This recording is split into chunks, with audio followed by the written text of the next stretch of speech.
cum să nu vorbim despre Crimea, da? Care este pomul discordiei între Rusia și Ucraina. Și trebuie să ne întoarcem în Antichitate. Pentru că în Antichitate îi avem pe sciți. Da? Sciții sunt cei care domină partea de sud a actualei Ucraine și, evident, Crimea. De-al minteri, tot felul de legende grecești ne vorbesc despre sciți. L-am pomenit pe Anacarsis, care este un fel de Zamolxe al sciților, un înțelept.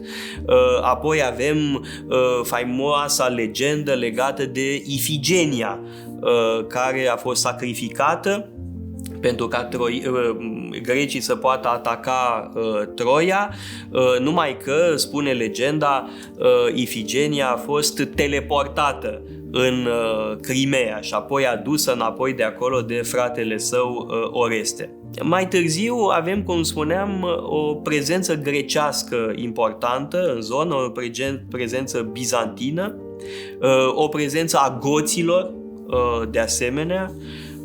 Sunt podoabe extraordinare de origine gotică în Ucraina, la fel cum și pe teritoriul României au fost prezenți goții care de la sudul actualei Ucraine, trecând prin actuala România, au ajuns până în Spania, Italia și Africa de Nord. Apoi, Crimea, de asemenea, e parte evident din Imperiul Chievean a lui Vladimir. De-al minteri, Vladimir s-ar fi convertit și ar fi fost botezat în Crimea.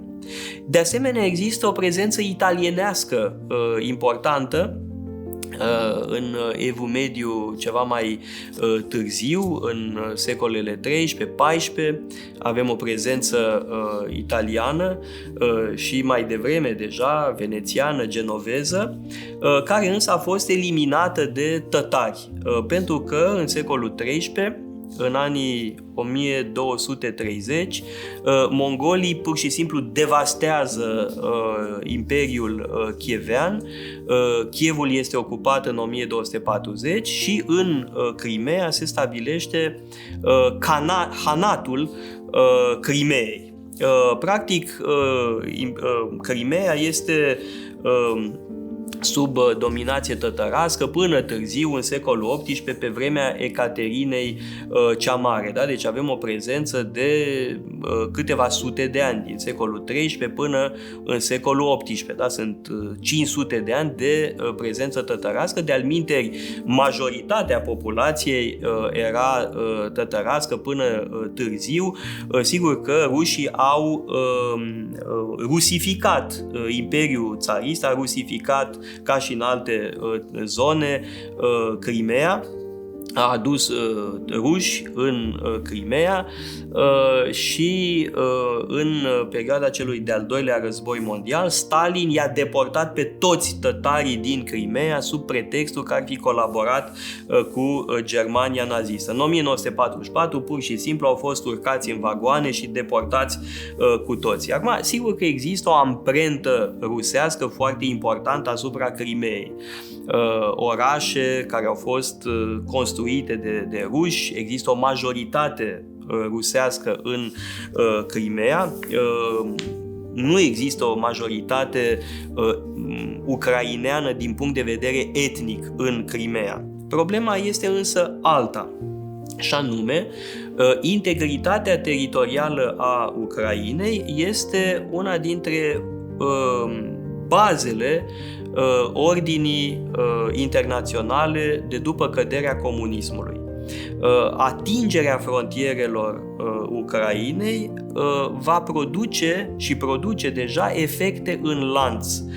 Mai exact, subminează întreaga logică a non-proliferării nucleare. Pentru că Ucraina a renunțat la arsenalul său nuclear în schimbul recunoașterii integrității sale teritoriale. Rusia, Statele Unite s-au angajat să apere integritatea teritorială a Ucrainei. De aceea, criteriul etnic invocat de Rusia în 2014 pentru atacarea și anexarea Ucrainei este o foarte gravă violare a dreptului internațional și practic subminează toate eforturile de a limita proliferarea nucleară. Pentru că oricine poate trage concluzia foarte simplă: dacă n-ai arme nucleare, vine altul cu arme nucleare și îți ocupă bucăți din teritoriul tău pe motiv că are o prezență etnică acolo. Trebuie să înțelegem care este istoria acestei zone, trebuie să înțelegem istoria Crimeei foarte bine și de asemenea să ne dăm seama că este o miză foarte importantă a relațiilor internaționale, pentru că răpirea acestei părți din teritoriul Ucrainei nu se referă doar la acea bucată de pământ. Are consecințe enorme pe plan internațional. Este ca un domino. Lovește o piesă și s-ar putea să se răstoarne toate celelalte.